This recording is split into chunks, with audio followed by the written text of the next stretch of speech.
Ju përshëndes miq të FSHF TV. Do të jemi si çdo të mërkurë së bashku në analizë superiore për të diskutuar mbi elitën e futbollit shqiptar. Është mbyllur java e 27 e njëkohësisht dhe faza e tretë e Abiznet superiore, me rezultate që kanë bërë kampionatin akoma dhe më interesant. Gara për Final Four mbetet e hapur, ndërkohë që betejë për mbijetesën është tepër e ashpër. Bashkë me mua Gjoen Tugu, videoanalist pranë Federatës Shqiptare të Futbollit. Gjoen, përshëndetje. Përshëndetje Jurgen. Si ke parë këtë javë të 27 dhe në tërësi këtë fazë të tretë që e ka bërë një farë mënyrë garën akoma dhe më të luftuar si për vendet e para ashtu dhe për fundin e klasifikimit? Ashtu siç ka qenë gjithë java e tretë dhe kjo javë e fundit ishte mjaft interesante sepse nuk munguan surprizat.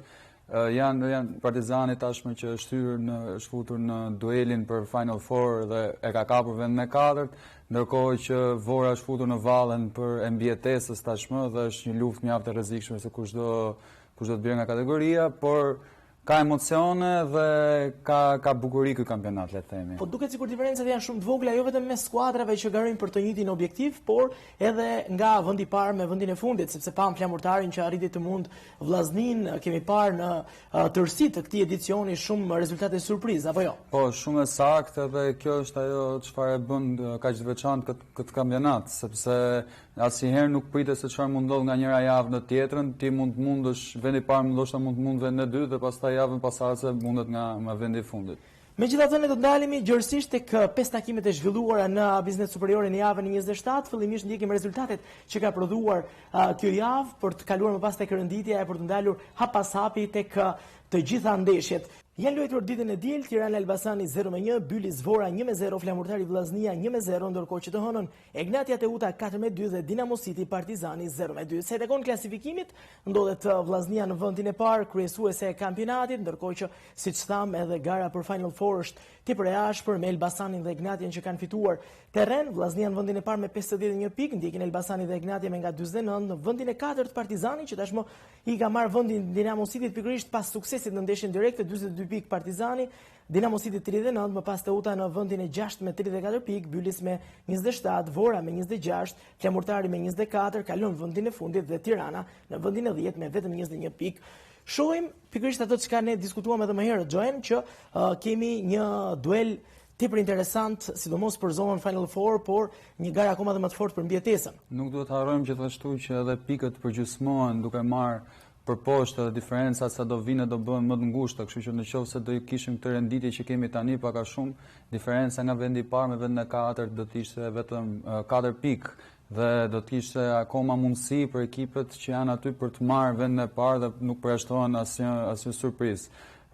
Ekipi Partizani tashmë normal ka pasur një ecuri shumë të mirë javët e fundit, ku ka marrë dhe ngjitjen që ishte në fillim të sezonit, ishte në vendet pak a shumë 7-8 në tabelë dhe tani është në vendin e katërt, ku mund të synojë të shkojë edhe më lart me kalimin e kohës. Ndalemi me njëherë tek sfida e parë, pikërisht ajo mes Tiranës dhe Elbasanit, zhvilluar ditën e diel në mesditë në stadiumin Selman Stërmasi, një sfidë e cila dhuroi shumë emocione. Tirana që vijon të jetë në ethet e mbijetesës, ndërkohë që Elbasani për të ndjekur Vllaznin e për të synuar pjesëmarrjen në Final Four. Se takon statistikave do të ndjekim pikërisht për të dalluar se çfarë ka prodhuar kjo sfidë edhe në gjuhën e shifrave.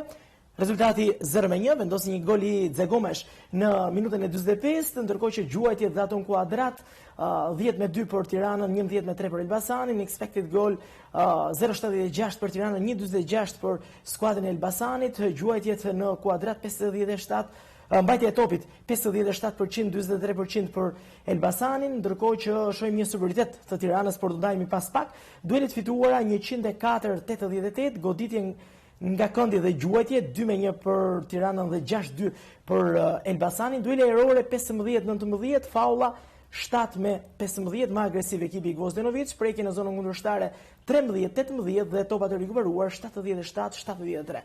Nëse shohim një panoramë të parë, duket sikur Elbasani ishte dominues, ishte edhe në 90 minutësh pikërisht kjo tablo. Kishte një përsit lehtë nga skuadra e Elbasanit, nga ajo çfarë prodhojmë fush, pavarësisht se Tirana ka pasur më shumë zotrimin e topit, gjë që edhe ne nuk është se jemi mësuar ta shohim në këtë kampionat, ku zakonisht ekipi Bardhë Blu ka pritur në blok të mesëm më pas për të kundërsulmuar.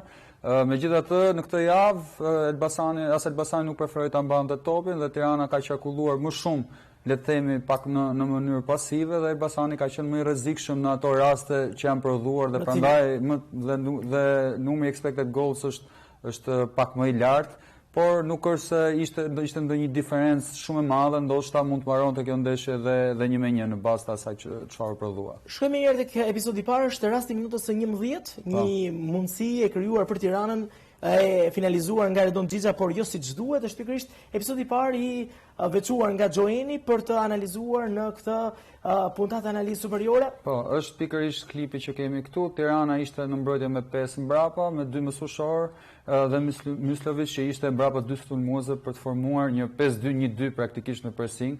Dhe synimi ishte që mos merresh top brenda në mesfush. Pa metën që doli me një nga sulmuesit Elbasanit për të mbyllur hapësirat, ndërkohë që Elbasani ishte vazhdimisht të kërkonte të ndërtonte në paktën në pjesën e parë me 4 mbrojtësa dhe një mesfushor që rrinte si 6 në mënyrë që të merrte topin dhe kërkonin që të sulmonin 2 linjat anësore të mesit të fushës. Shikojmë këtu Tiranën e cila ka bllokuar praktikisht topin mes dhe në moment që lojtari Elbasanit e merr me njëherë shkon në mënyrë agresive për ta marrë topin dhe për të kundërsulmuar me anë të Xhixhës, i cili në një aksion 1-1 nuk arriti dot të shënojë, megjithatë ishte pak a shumë strategjia që donte të ndiqte dhe ekipi bardhë-blu.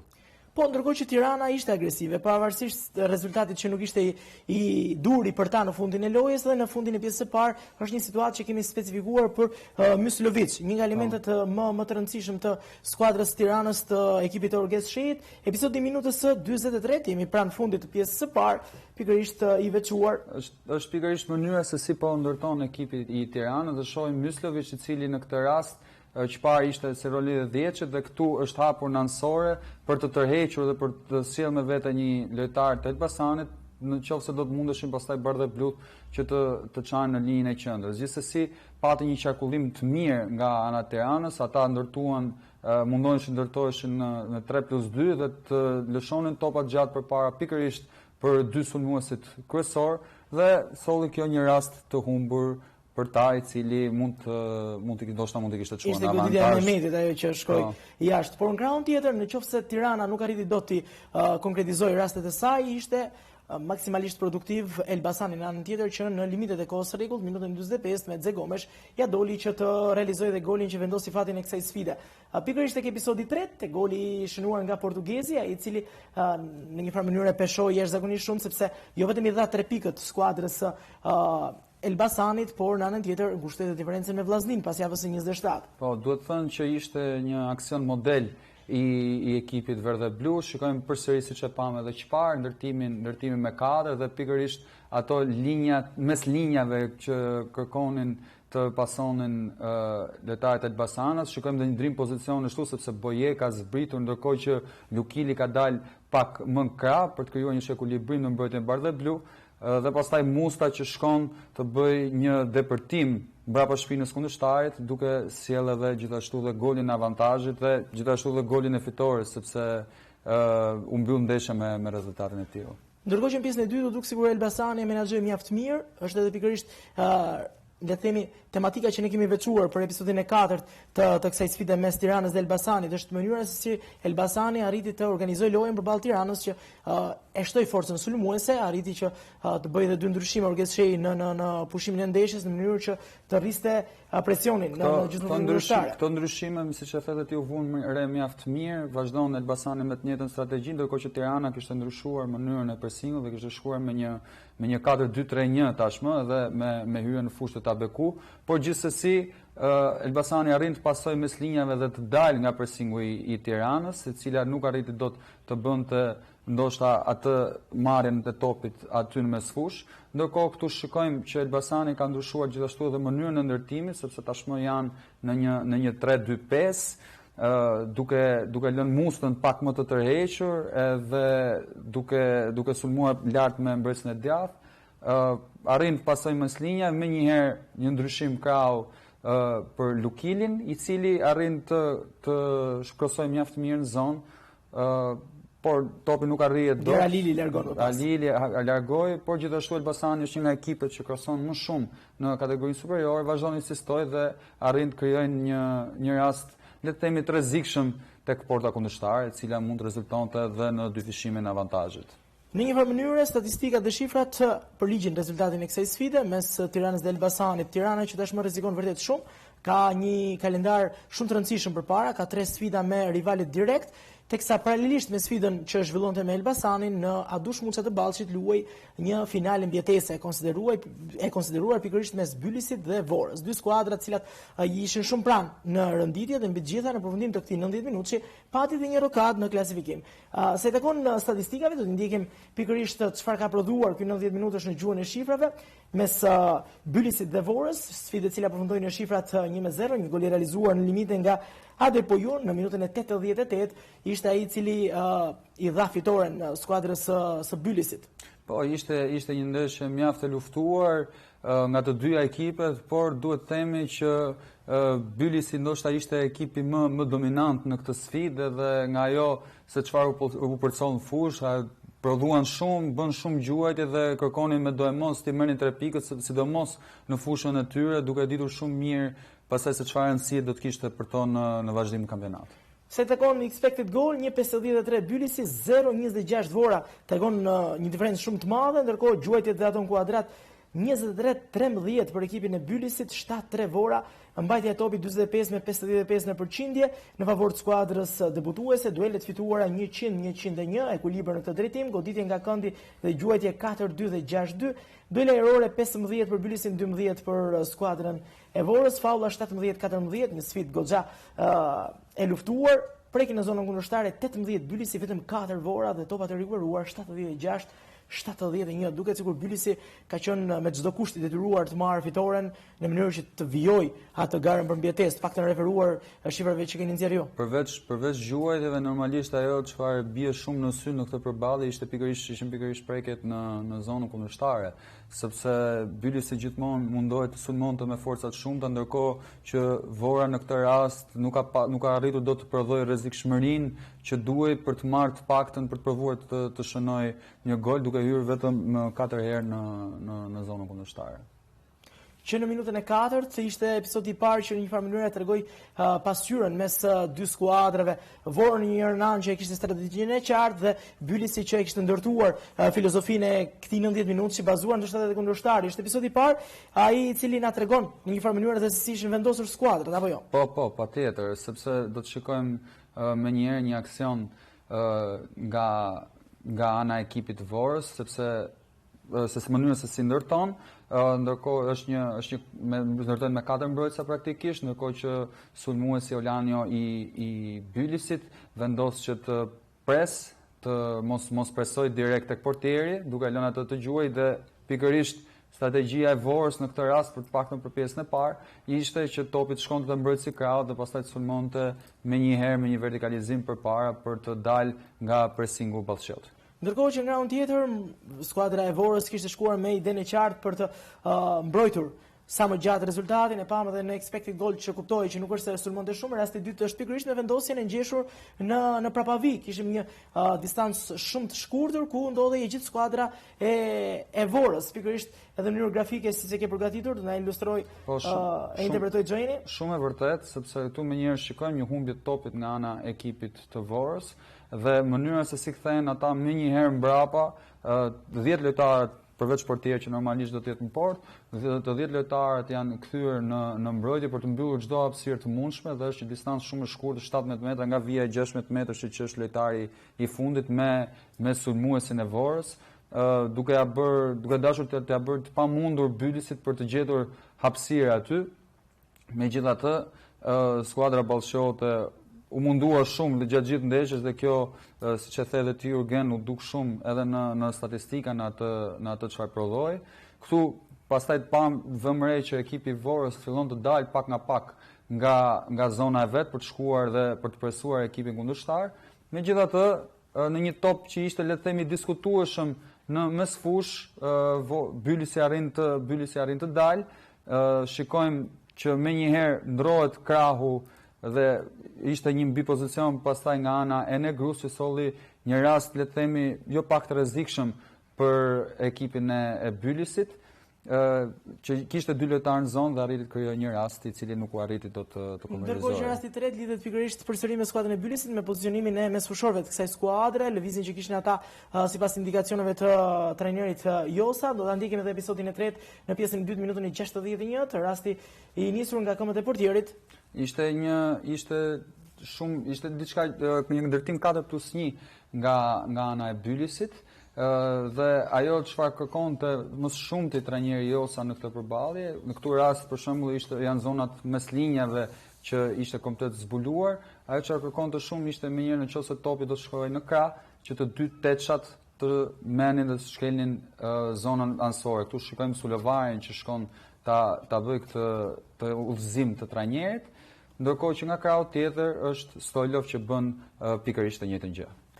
Ndërkohë që flamurtari arriti që të marrë një 3 pikë shumë të rëndësishëm përballë Vllaznis për të dytën herë gjatë këtij sezoni, skuadra vlonjate arrin që të rrëmbej maksimumin ndaj një nga pretendentëve kryesor për titullin kampion si skuadra e Vllaznis. Menjëherë shkem me statistikat e kësaj sfide, një përballje që dhuroi vërtet një rezultat surprizues, sepse ndryshon në një farë mënyrë dhe pretendimet e skuadrave, sepse Egnatia dhe Elbasani afrohen me Vllaznin, ndërkohë që flamurtari lë vendin e fundit, poston Tiranën, afrohet po ashtu edhe me Vorën, ashtu edhe me Bylisin. Se takon rezultatit, vendosi një gol i Bolzani në minutën e 35, i përzgjedhur edhe si goli më i bukur i kësaj jave. Expected goal 0.49, ndonse me një expected goal shumë të ulët, skuadra vlonjate arrin të marrë maksimumin 1.6. Vllaznia 1.6, gjuajtjet dhe në kuadrat 5-2, 14-0, një statistikë që do ndalemi pak. As një goditje në kuadrat për ekipin shkodran, mbajtja e topit 42-58 në favor të kuqe bluve, duelet fituara 89-113, goditje nga këndi dhe gjuajtje 1-1 dhe 2-1 për skuadrën e Vllaznis, duele ajrore 20-29, faula 18-11, prekën zonën kundërshtare 4-21 dhe topat e rikuperuar 62-93. Si ka mundësi që një skuadër si Vllaznia, e cila konsiderohet si nga ekipet që arrin të shkoj më lehtë te goli apo krijon më shumë raste, nuk arrin dot të shënjestrojë asnjëherë kuadratin ndaj flamurtarit.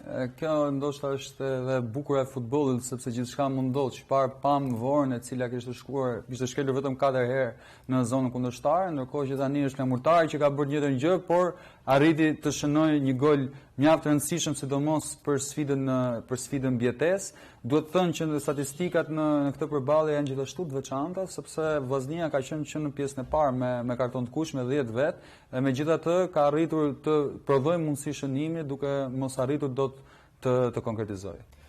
Ndërkohë që sa i takon mundësisë parë është pikërisht ajo minutës së 12 ku tregohet vendosja e mbrojtësve të skuadrës shkodrane. Janë elementë cilët jo vetëm bëjnë mirë në prapavi, sepse Vllaznia është një nga skuadrat me mbrojtjen më të fortë, por në krahun tjetër ndihmojnë shumë dhe në repartin avancuar, sidomos mbrojtësit e krave, por edhe që ndërmbrojtësit. Shohim pikërisht episodin e minutës së 12. Po, është shumë e vërtetë dhe vetë Vllaznia kërkon që të jetë sa më agresive dhe të kërkojë me sa më shumë forca të jetë mundur përpara.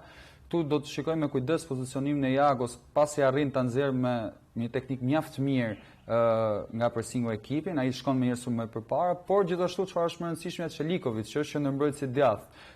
Ai pason te Kastrati dhe më njëherë shkon të depërtojë mbrapa në vijën anësore dhe shikojmë Vllaznin që sulmon me 4-5 lojtarë në zonë, por ishte pikërisht lëvizja e Çelikovic që arriti të le të themi të mashtroj pak edhe mbrojtësin e flamurtarit, duke arritur pastaj një krosim në zonë, duke prodhuar një mundësi të mirë shënimi. U duk sikur flamurtari kishte analizuar shumë mirë Vllaznin, sepse në krahun tjetër pam një mbrojtje shumë solide të skuadrës kuqezi. Ishte një ekip i cili u mbrojt me forca të shumta, u tregua cinik, arriti të realizojë, ndonse expected goal ishte shumë i ulët krahasuar me atë të shkodranëve dhe pikërisht detaji i mbrojtjes është elementi radhës që kemi veçuar bashkë me Joenin për të interpretuar pikërisht për atë çka dhuroi kjo sfidë e javës së 27, javës në superiores minutën e 34. Në fakt duhet të thënë që edhe ky klip edhe klipi i radhës kanë të bëjnë tregojmë pak edhe vendosjen e mbrojtjes flamurtarit, e cila pati një ndryshim. Tu shikojmë dy linja me kadër dhe shikojmë pikërisht Peraltan, i cili fillimisht ishte le të themi si një sulmues i majt në këtë sfidë, duke kërkuar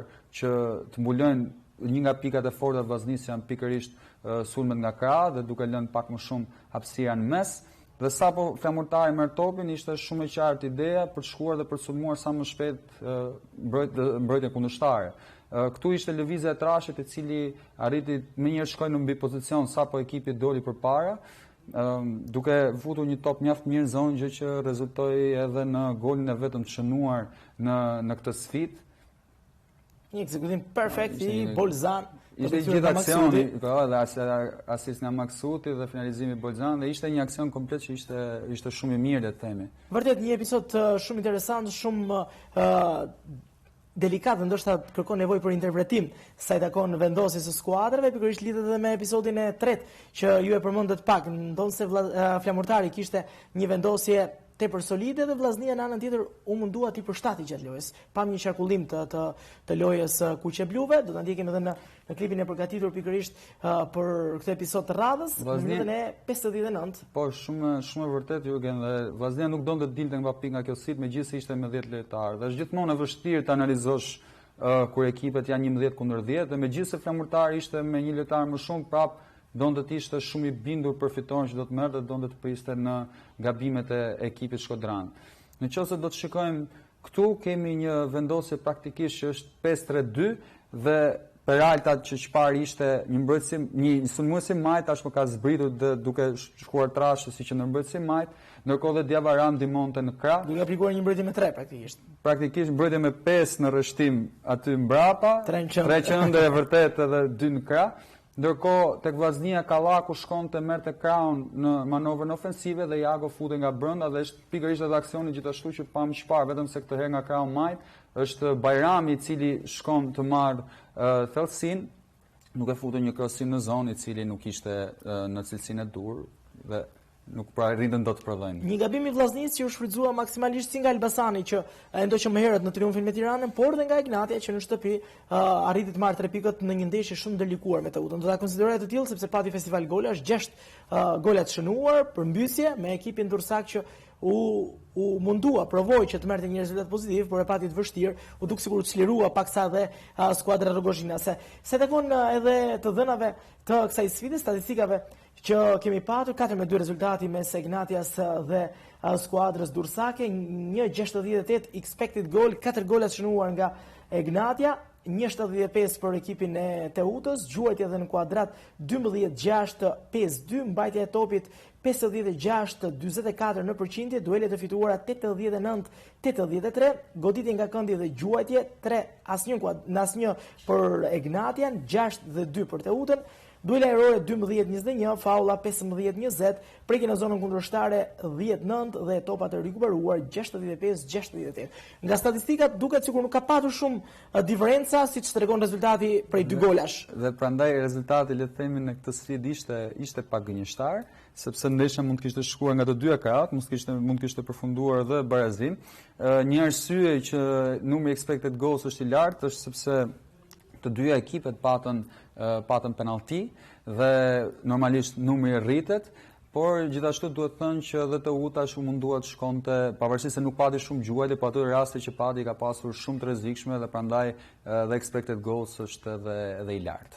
Teuta pati një orientim se takon pressingut, ishte pikërisht e veçanta e skuadrës dursake që në fillimin e lojës e tregoi strategjinë e saj, e veçuar edhe nga Xhoeni pikërisht për mënyrën se si donte ta surprizonte një farë mënyre skuadrën Rogozhinas. Është episodi i parë i minutës së dytë, pikërisht pressingu i ekipit dursak, ndjekur edhe në mënyrë vizuale. Është shumë e vërtetë, është presingu dinamik edhe gjithashtu presingu dinamik pra loja është në vazhdim, edhe në këtë rast është i orientuar.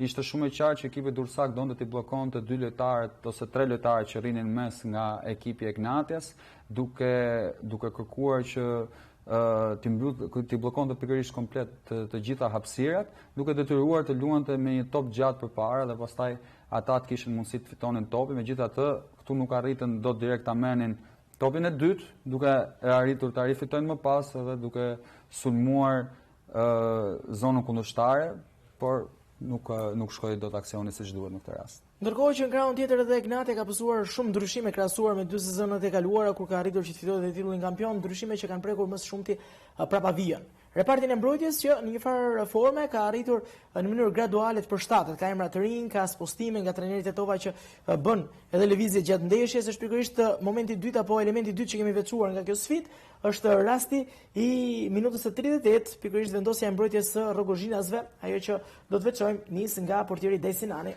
Është pikërisht vendosja që ata e kanë bërë shpesh në fakt edhe me Aleksin. Aleksi nuk ka qenë të përballë, këtë rast është Kryziu i cili futet midis dy qendrorësave dhe është Fanga i cili pikërisht futet si një mesfushor, pavarësisht se është mbrojtësi djath këtu dhe pas Fangait pam një lëvizje Jackson i cili menjëherë e kërkoi topin. Ekipi Ignatius arrin të dalë mirë nga presingu i Teutës dhe rezultati këtu që shikojmë është 0-1. Pas qarkullimit të topit, menjëherë shikojmë pasimin gjerësisë sepse kjo është edhe manovra e Ignatius, mundohet të ndrojë krahun sa më shumë, të jetë mundur duke futur sa më shumë lojtarë në zonë më pas për një krosim ose për të zhvilluar manovrën sulmuese.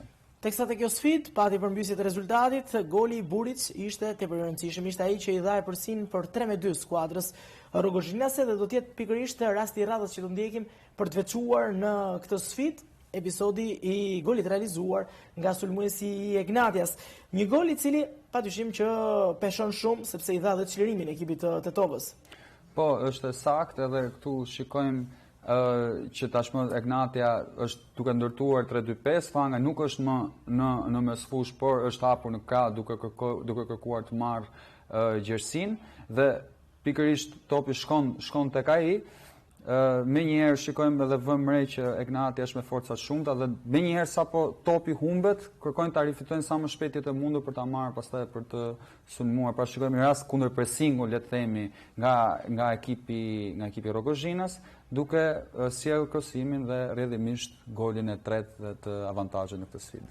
Shumë interesante gara për Final Four dhe akoma dhe më interesante ka bërë pikërisht ndeshja mes Dinamo Cityt dhe Partizanit. Një fitore e skuadrës së Oltion Kërnajës që bën rokadën në vendin e 4, duke kujtuar edhe ato çka ju thatë më herët që në Final Four për gjysmojmë pikët merret mesatarja më e ulët nëse do të kemi një numër tek, atëherë diferencat janë shumë të vogla dhe çdo skuadër mund të pretendojë për të arritur tek titulli kampion. Se tekon derbit të kryeqytetit, zhvilluar në Erol Benja, skuadra e Kuqe arriti që të fitojë në shifrat 0-2, dy golat realizuar një në secilën pjesë, Martinez në 38 dhe Dumbian në minutën e 50.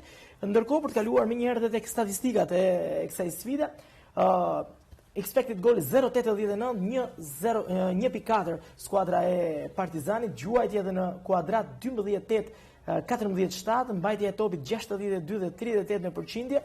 Një superioritet i nëndecës në këtë aspekt, duelet e fituara 96-89, goditje nga këndi dhe gjuajtje 7-1 dhe 7-2 për ekipin e Partizanit, duele erore 11-8, faula 10-16, prekje në zonën kundërshtare 23-16 dhe topat e rikuperuar 71-70. Gjan, si e pe këtë sfidë mes dy skuadrave që vinin nga situatat të ndryshme, Partizani në një super form, 4 fitore radhës në kampionat, i ngarkuar edhe në mesjavë sepse luajti për më shumë sa 90 minuta, luajti 120 minuta që në finalin e kthimit të Kupës së Shqipërisë me Partizanin, me Elbasanin, ndërkohë që arrin që të bëj më të mirën edhe përballë skuadrës së Ilir Dajes që po kalon një krizë në vitin 2026 dhe një fitore në kampionat. Ishte sfida e dy mentaliteteve të ndryshme, sepse siç e dim Dinamo është edhe taktikisht do të thonë, sepse Dinamo është ekipi që kërkon të zotrojë topin, ndërkohë që Partizani është ekipi që kërkon të presë dhe ta kundërshtojë kundërshtarin. Megjithatë e veçanta këtu dhe që ne kemi nxjerrë gjithashtu edhe në klipet që duam tregojmë, është pikërisht sepse të dyja skuadrat kishin vendosur që të shpresonin rëmb tek njëra tjetra. Këtu shikojmë presingun e Dinamos me Bregun që është futur në mes, ndërkohë që duke lënë si pikë pasimi pikërisht vetëm mbrojtësit e krahut të Partizanit dhe më pas rrjedhimisht duke arritur ta fitojnë atë top dhe duke dalë në kundërsulm shpejt, duke edhe pas një gabimi individual. Dhe shikojmë rastin. Dinamo menjëherë gjithashtu shkon të sulmojnë me 3-4 lojtarë përpara. Një episod që tregon pikërisht vrrullin që kishte skuadra Dinamovite, ndërkohë dhe mënyrën se kishin ndërtuar dy trajnerët këtë sfidë. Skuadra Partizanit u duk sikur e kishte studiuar në detaje kundërshtarin, i cili vinte si stam në një moment jo fort mirë, pavarësisht se kishte fituar ndaj Vorës një javë më herët në limite, vinte pas një histori negative, ndikon kjo humbje për Dinamon ndaj një rivali direkt që rikuperon aq shumë pikë diferencë dhe arrin që të ketë dhe 3 pikë të tjera E përsi? Shiko, Jurgen, siç ndodhi që Partizani ka fituar, ndoshta mund vit dhe rikthimi i Dinamo, sepse nuk duhet harrojmë që kanë mbetur akoma 27 pikë në lojë dhe nuk janë pak dhe mund vendosin shumë gjatë fatit të sezoni. Gjithashtu është edhe një përballje direkte që do të jetë java fundit e sezonit të rregullt, kështu që kampionati është ende i gjatë, ekipet sigurisht do të bëjnë gabime, por tani është koha ndoshta edhe për të ndryshuar marsh për ato që nuk po ecin dot në drejtimin e duhur. Do ndiqim pak edhe strategjinë që ka përdorur Partizani, por edhe një vendosje të veçantë Bregut. Pavarësisht se është një nga lojtarët më ofensiv, një nga lojtarët që sulmon më shumti, e kemi parë që është lojtar që kujdeset edhe për të ndihmuar në fazën mbrojtëse. Pikërisht në episodin e radhës, në episodin e dytë të veçuar nga kjo sfidë, në minutën e 27 është pikërisht tu shikojmë siç pam çfarë me kryeziun tek Natja, këtu është Ismaili që futet midis qendërmbrojtësave të Partizanit. Ajo çfarë ndodh është që Bregu me të vërtet kthehet dhe strategjia e Partizanit në këtë rast ishte që të ndryshonte me anë të njëjtë mes fushorëve sa më shpesh kraun gjatë ndeshjes dhe duke mos pritur ndoshta që edhe Bregu të kthehet, por në këtë rast pavarësisht se Bregu u kthye, Buxhela arriti të marrë topin duke u futur në zonë dhe duke shkuar në një gjuajtje. Ishte një rast i rrezikshëm. Sigurisht që Partizani kishte marrë masat jo vetëm në aspektin sulmues, por edhe në atë në mbrojtje, duke ditur edhe efikasitetin që ka skuadra e Dinamos përpara, kishte marrë gjitha masat që mbrapavit të mbrojë në forca të shumta në momentin që kundërshtari kishte topin. Është rasti i tretë, në fundin e pjesës së parë kemi veçuar një episod për të kuptuar më qartë pikërisht këtë vendosje të skuadrës së Ultion Kërnajës. Është rasti i minutës së 47. Është vërtet dhe siç e tham dhe çfarë është e njëjta gjë që bëri Dinamo ishte pikërisht edhe e njëjta gjë që bëri Partizani, sepse ishte edhe këtu kemi pam një rreshtim në mbrojtje 4-3-1-2 nga ana e ekipit të Partizanit. Gjithsesi Dinamo u mundua të dalë dhe ishte pikërisht Bregu i cili ishte si një lojtar i lirë në fushë dhe lëvizte në hapësira në mënyrë që të nxirrte ekipin përpara dhe për të munduar për të dalë nga presingu i të kuqve. Dalemi pak tek Partizani, është skuadra nga më në formë në vitin 2026, është bashkë me Vllaznin skuadra më produktive, ka patur një ecuri fantastike, ka arritur që të shkojë në vendin e 4. Çfarë ka ndikuar tek kjo skuadër? Çfarë ka ndikuar tek ekipi Ultion Kërnajës që ka ndryshuar fytyrë, është bërë një skuadër marrëdhëtuese, një ekip që arrin të dalë te goli?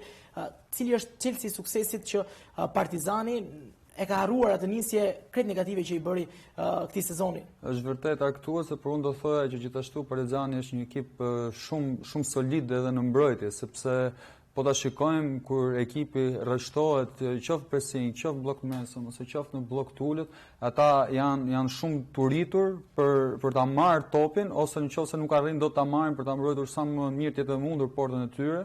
Dhe më pas rrjedhin mish kur ta marrin të kundërsulmojnë me forcat shumta përpara. Kështu që tani është edhe efekti gjithashtu ndoshta edhe anës psikologjike ku do të thënë e përmend edhe ti çfarë që patën 120 minuta me Elbasan, u eliminuan gjithashtu nga kupa, por arritën që të kthehen me një fitore në ditën e hënë me Dinamon.